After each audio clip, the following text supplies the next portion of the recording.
கார்த்திகையில் மாலையிட்டு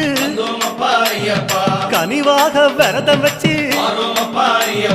மணிமணியா மாலையிட்டு மார்கழியில் பூச வச்சு சபரிமலை பயணம் தானப்பா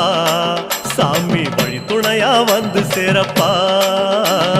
சபரிமலை பயணம் தானப்பா சாமி வழி துணையா வந்து சேரப்பா குருசாமி சொன்னபடி கூடி நல்ல விரதம் வச்சு கருப்பசாமி பொண்ண நினைச்சு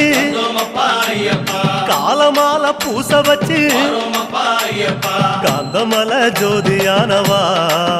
எங்க காவலாக வந்து சேரப்பா காந்தமல ஜோதியானவா எங்க காவலாக வந்து சேரப்பா சந்நிதியில் கட்டுங்கட்டி